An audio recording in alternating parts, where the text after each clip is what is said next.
Our first guest tonight is a very funny Emmy-winning writer and comedian. She executive produced the docuseries Visible, out on television, which is streaming on Apple TV+. Here is my conversation with Wanda Sykes. Wanda, it's so good to see you again. Oh, good to see you too, Seth. We're obviously living through some difficult times right now, but are you drawing any hope from the protest movement that we've seen in this last month? I am. They look a lot different now. They very diverse.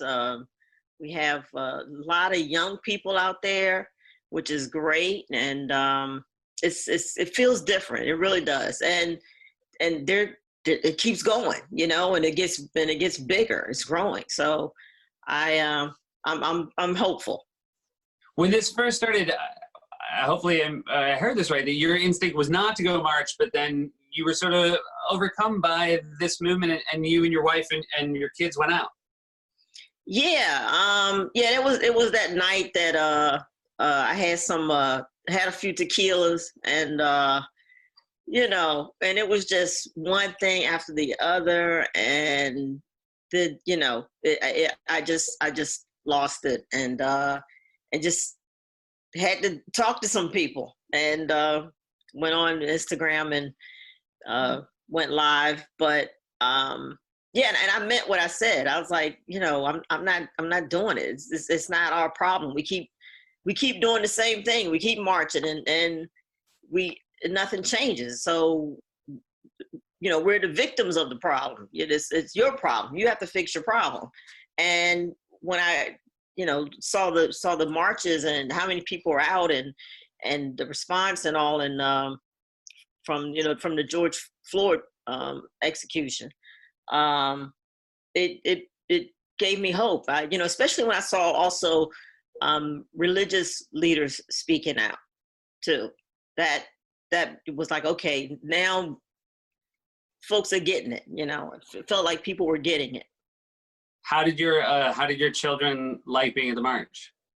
Well, they loved the marching part, but then once the stationary part happened, and you had to, we're listening to all the speakers, then they were bored silly. They were they just wanted to go home. They were hot, and I'm pretty sure my daughter faked a heat stroke. I'm pretty sure. She was just like, oh. I'm like, okay, that's good. That's a good one. That's good. So you're a fantastic last special, Not Normal. You talk about the fact that your wife is white, your children are white. How has it been in this moment talking to them? Because I would imagine children have a curiosity as to why people are so upset. Oh man,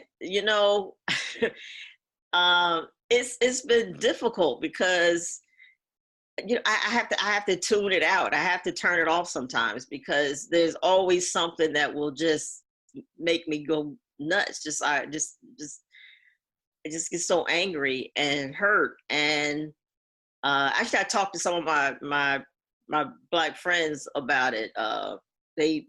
Especially my sorority sisters, all their kids are older and everything now, so they've been through it. So I'm like, look, I'm having issues. I'm trying to talk to my son about the George Floyd case, and he's like, and I said, so the police officer, he had his knee on his neck, he killed him. And my son was like, yeah, that's bad. He killed him. I said, yeah. And he goes, he should go to jail. I was like, yeah, Lucas, you get it. And he goes, so what's your favorite dinosaur? I'm like, what?